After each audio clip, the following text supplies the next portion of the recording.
Bonjour à tous, on va commencer cette vidéo par répondre à la question qu'est-ce que SQL?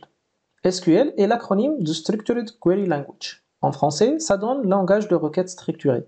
C'est un langage spécialement conçu pour interroger, manipuler et gérer des données dans des bases de données relationnelles. Ces bases de données sont des systèmes de stockage qui stockent des informations sous forme de tables. Comme vous voyez cet exemple, on a une base de données qui contient deux tables, table personne, table ville. Chaque table contient deux colonnes et chaque colonne contient des informations bien déterminées. Et entre ces deux tables-là, on a une relation. Et on va voir ça en plus de détails dans les prochaines vidéos. Maintenant, on va répondre à la question pourquoi utiliser SQL? La réponse est simple. Tout ce qui touche aux données, que ce soit un site web, une application ou une entreprise, se base sur des bases de données. Et SQL est la clé pour accéder, modifier et organiser ces données. En d'autres termes, SQL permet de communiquer avec des bases de données pour récupérer des informations spécifiques, les trier, les filtrer et les mettre à jour. Et n'oubliez pas que plusieurs langages de programmation supportent l'utilisation de SQL. Et je vous donne cet exemple, deux extensions de PHP qui comprend la syntaxe de SQL. Comme vous voyez, MySQLi et PDO. Donc vous pouvez directement utiliser ce que vous connaissez sur SQL directement avec ces deux extensions-là. Et aussi, l'un des exemples d'utilisation d'SQL est la transformation des fichiers Excel en table. Comme vous voyez dans cet exemple, on a un fichier qui contient trois colonnes, name, birth, birthday, city. Et comme vous voyez dans notre base de données, dans la table, on a les mêmes colonnes, donc qui contient les mêmes données, mais avec juste l'ID. On va parler de ça dans les prochaines vidéos aussi.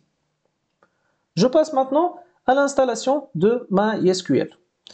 Du coup, MySQL, c'est un système de gestion de bases de données relationnelles qui est largement utilisé pour stocker et gérer des données dans des applications web et d'autres systèmes logiciels. Et pour cette utilisation, c'est un choix personnel. Vous pouvez utiliser n'importe quel autre système SGBD comme PostgreSQL ou Oracle. Et pour l'installation, donc je vais utiliser WAMP qui va installer Apache, MySQL, PHP sous Windows, ou pour les personnes qui utilisent Linux, vous pouvez installer LAMP. Sinon, vous pouvez directement pointer sur le site officiel de MySQL pour que vous puissiez directement l'installer. Il y a d'autres logiciels comme Workbench, vous pouvez l'utiliser. Pour moi, pour les développeurs web qui utilisent principalement PHP, c'est mieux d'installer WAMP sur Windows ou bien LAMP sur Linux. Et pour l'installation de WAMP Server, donc sur Windows, vous pouvez directement chercher WAMP Server dans Google. Et après, vous allez trouver leur site officiel, ici, télécharger, et vous allez télécharger la dernière version. Et comme vous voyez ici, elle est complète de 64 bits. Il va installer Apache 2.4, PHP 7, et aussi 8.1, 8.2, 8.3 et même 8.4, MySQL 9.1, MariaDB, et aussi il va installer une interface pour faciliter l'utilisation de MySQL, donc avec PHP et tous les autres ici. Donc il suffit juste d'installer ça, donc un fichier .exe, et après le téléchargement et l'installation, vous pouvez l'activer ici. Donc vous cliquez sur l'écran de WAMP. Il va démarrer donc les services. Et après, ici dans les icônes, vous allez trouver cette icône de WAMP.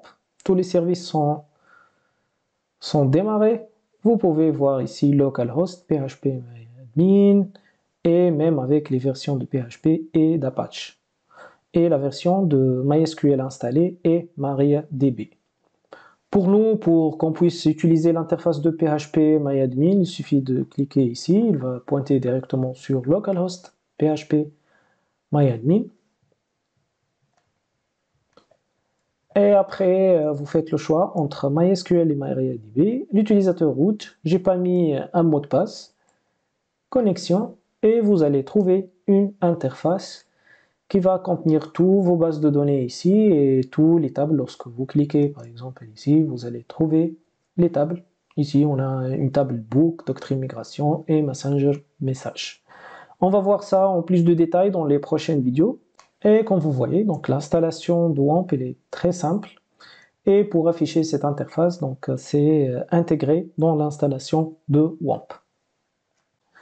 C'est tout pour cette vidéo et à la prochaine.